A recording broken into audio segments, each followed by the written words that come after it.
अस्सलाम वालेकुम जी, मेरा नाम आमिर बिलाल है। नाज़रीन, चीखों की मैंने बात की थी कि हर एक्शन का एक रिएक्शन होता है और चीखें निकलना अभी से शुरू हो चुकी हैं। अब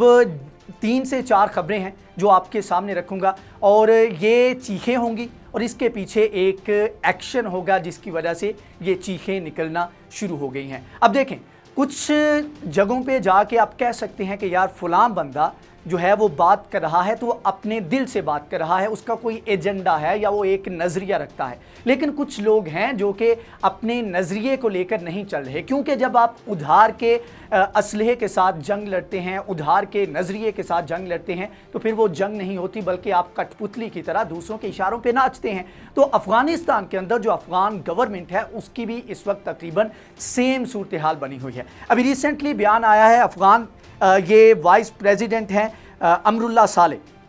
अफ़गानिस्तान के, इनकी जानिब से कहा गया है जी, Afghan Talibans are led by the special units of Pak army. मतलब यह है कि इससे ज़्यादा मुज़ीका खेज़ चीज़ हो ही नहीं सकती। क्यों कि अमेरिका यहाँ पर रह के गया, अमेरिका सारा कुछ, नेटो इस वक्त पूरी दुनिया की बल्कि इंसानी तारीख की सबसे ज़्यादा पावरफुल फोर्स जो है 20 साल यहाँ पर झक मार के गई और उनके पास हर तरह की टेक्नोलॉजी थी, पाकिस्तान के साथ राब्ते में थे। उनको नहीं पता लगा कि यहाँ जी पाकिस्तान का जो स्पेशल यूनिट जो है वो तालिबान को कंट्रोल कर रहा है और जो है वो सारा जो है वो मलबा जो है वो पाकिस्तान के ऊपर डाल दिया है। तो ये इस तरह के बयानात जो हैं, अब इनका अपना नज़रिया नहीं है। ये बंदा जो है ये पहले भी हर्जा सराई पाकिस्तान के खिलाफ कर चुका है और इसकी वाजे जो बात समझ में आती है वो ये है कि ये एक पान के तौर पर, एक कठपुतली के तौर पर ये सारी हरकतें कर रहा है। पीछे से जो इनकी जो रस्सियाँ जो है वो हिलाने वाले जो हैं वो कोई और हैं, जहाँ से जाकर ये पढ़ के आए हैं, जहाँ से जाके इन्होंने तरबियत हासिल की है, जो कि ऑफ कोर्स भारत है। भारत किस तरह से इन्वेस्ट करता रहा और किस तरह से जो सो कॉल्ड इनके सपोर्टर हैं या भारत के जो कठपुतली हैं वो किस तरह से इस वक्त भारत के लिए राह हमवार करने की कोशिश कर रहे हैं अफ़गानिस्तान के अंदर के किसी तरह से भारत को जो है यहाँ पर एंट्री का मौका दिया जाए, बावजूद इसके कि किस तरह ज़िल्लत के साथ रातों रात यहाँ से भागे और किस तरह ज़िल्लत के साथ जो है अमेरिका यहाँ से भाग रहा है। अब इसके ऊपर जो है अफ़गानिस्तान की जो हुकूमत है, एक और सुन लें, अफ़गानिस्तान की हुकूमत की जानिब से कहा गया है कि ज़रूरत पड़ने पर भारत से अस्करी मदद तलब कर सकते हैं। और इससे ज़्यादा मुज़ीका खेज़ चीज़ क्या हो सकती है कि most powerful nation on the earth वो यहाँ पर आई, वो मुंह की खा के गई और ख़ुद बजाते खुद भारत इस तरह रातों रात अपने बंदों को लेके भागा कि किसी को बताने की जहमत नहीं की। अब वो भारत कहता है कि अपनी फोर्सेस के साथ जो है वो अफ़गानिस्तान के अंदर जो है वो कोशिश करेंगे कि वो इनकी मदद कर सकें। अब इसके ऊपर ये जो बयान आया है, इसके ऊपर एक और जो है इंटरव्यू दिया गया है जो सफ़ीर हैं अफ़गानिस्तान के भारत के अंदर, उनकी जानिब से इंटरव्यू दिया गया है NDTV को और उस पर उन्होंने कहा है कि भारतीय फ़ौजी अफ़गानिस्तान में लड़ाई का हिस्सा बने, ये मैं नहीं समझता। तो भाई अगर वो हिस्सा नहीं बनेंगे तो किस तरह आपकी मदद कर सकते हैं? मतलब यह है कि फ़िज़िकल अब देखें, सिचुएशन ऐसी है कि हर दिन जो है एक नया ज़िला और हर 2 दिन के बाद एक सूबा जो है हाथ से निकल रहा है। अब ऐसे में अगर आपको फ़िज़िकल फ़ौजी मदद की ज़रूरत नहीं तो भाई कब आपको मदद की ज़रूरत होगी? लेकिन ये हुजूर कहते हैं कि हमें फ़िज़िकल जो है वो फ़ौजियों की ज़रूरत नहीं, लेकिन जो है वो हमें असलहा दे सकते हैं, टेक्टिकल इक्विपमेंट जो है वो दे सकते हैं, वैसे मदद कर सकते हैं जिस तरह हमें अमेरिका अपने हथियार दे के गया है, अमेरिका अपने हेलीकॉप्टर दे के गया है, उस तरह हमें हेलीकॉप्टर दें, हमें जो है इक्विपमेंट दे ताकि हम जो है ये जंग लड़ सकें। और इस वक्त 6-7 के करीब हेलीकॉप्टर भारत ने दिए भी हुए हैं और बहुत सारी मदद जो है वो उसने की हुई है। अब इसके ऊपर जी उन्होंने कहा जी हम मौके तलाश कर रहे हैं, हम कोशिश कर रहे हैं कि किसी तरह से हम यहाँ पर आकर दोबारा घुस कर बैठ सकें और हमें एक मरतबा फिर से मौका मिले कि हम जो है यहाँ पर पाकिस्तान को टीज़ कर सकें और अफ़गानिस्तान के अंदर जो है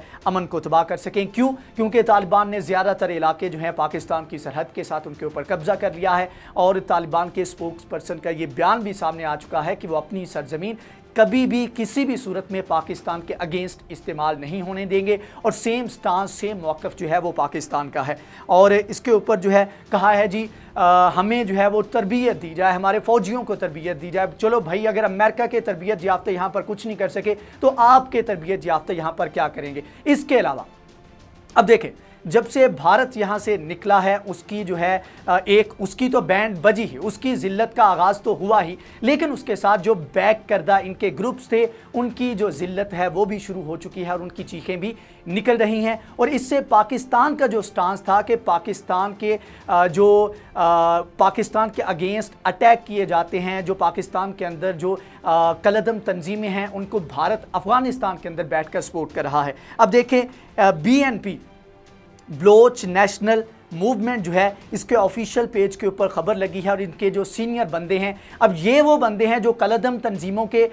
रूहे रवा हैं और पाकिस्तान BLA और साथ में जो है BLF, ये BLF का ये फ्रंट है और BLA का ये फ्रंट कह लें कि BLF है और ये जो हैं ये पाकिस्तान के खिलाफ हर्जा सराई करते रहे। अब यहाँ पर जो पाकिस्तान कहता था कि भारत इनको सपोर्ट करता है वो इस तरह से था कि ये वहाँ पर जो भारतीय काउंसलेट थे, अब देखिए काउंसलेट की इस तरह वॉर टॉर्न कंट्री के अंदर आपको इतनी ज़्यादा ज़रूरत नहीं होती, लेकिन हर दूसरे सूबे के अंदर, हर दूसरे ज़िले के अंदर जो है भारत ने अपना जो है एक काउंसलेट या इस तरह का जो है वो वेयर हाउस या वहाँ पर रहने के लिए जगह बनाई हुई थी। अब जब भारत रातों रात भागा है तो ये वो लोग जो वहाँ पर रेस्ट हाउसेज में जो पनाह गज़ीन थे जिनको भारत प्रोटेक्ट कर रहा था, अब इनकी चीखें निकलना शुरू हुई हैं और इन्होंने यूनाइटेड नेशन से अपील की है कि भाई हमें आकर यहाँ से रेस्क्यू करें, हमारी माली इमदाद की जाए और हमें किसी तरह यहाँ से निकाला जाए। मतलब अंदाज़ा करें कि वो तंजीम जो कि कलदम है पाकिस्तान के हिसाब से भी और इंटरनेशनल कवानीन के हिसाब से भी, वो तंजीम जो है वो डिमांड कर रही है किससे, UN से, कि वो उनकी मदद की जाए, क्योंकि उनके सर से जो है वो बाप का साया जो है वो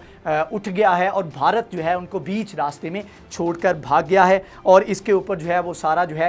ये वो चीखें हैं जिनकी मैं बात कर रहा हूँ और ये वो तकलीफ़ है जब अफ़गानिस्तान के जो चमन बॉर्डर के ऊपर बाबे दोस्ती के ऊपर कब्ज़ा किया गया तालिबान की जानिब से, तो वो जो दहशतगर्दी का एक दरवाज़ा था वो भी यहाँ पर बंद हो चुका है और आने वाले दिनों में आपको ये चीखें जो हैं वो और बुलंद होती दिखाई देंगी। अब भारत, अब देखें,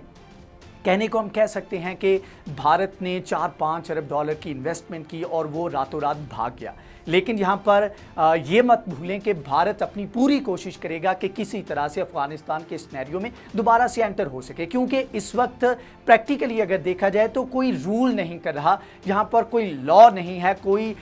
इस तरह की पाबंदी नहीं है जिसके हिसाब से आपको चलना चाहिए, क्योंकि एक सिविल वार है तो सिविल वार में जिसकी कह लें कि वो स्ट्रॉन्ग पोजीशन में होता है वो अपनी बात मनवा लेता है। अब भारत जो है उसने जो इन्वेस्टमेंट अफ़गान हुकूमत जो है उसके ऊपर की हुई है, ज़ाहिर बात है उसका जो है वो पे बैक तो वो चाहेगा। अब प्रैक्टिकली वो चाहे निकल रहा है या निकल चुका है इस तमाम तर सूरत हाल से, लेकिन यह है कि जो उसके पान हैं, जो उसके वहाँ पर जो कठपुतलियाँ हैं उनको इस्तेमाल करके एक राह हमवार की जाएगी और उसके बाद कहा जाएगा अच्छा जी देखें अब ज़रूरत थी, यहाँ पर जो है हमसे डिमांड की गई कि आप आ रही। ये बिल्कुल सेम सिनेरियो है जिस तरह जो है वो कश्मीर के अंदर जब पाकिस्तान आज़ाद हुआ तो उसमें कहा जी वो महाराजा था हिंदू, उसने जो है डिमांड की, उसने कहा जी आ जाए हमें बचा लें, आप यहाँ पर रूल कर लें। ये बिल्कुल उस तरह का माहौल बनाना चाहते हैं, लेकिन इस मरतबा हालात बिल्कुल मुख्तलिफ हैं। इस मरतबा अगेन भारत को मुंह की खानी पड़ेगी। आज की वीडियो से इतनी। अगर ये वीडियो आपको पसंद आई है तो इसको लाइक करें, शेयर करें, हमारे चैनल को सब्सक्राइब करें। नेक्स्ट वीडियो में हाजिर होंगे, तब तक के लिए अल्लाह हाफ़िज़।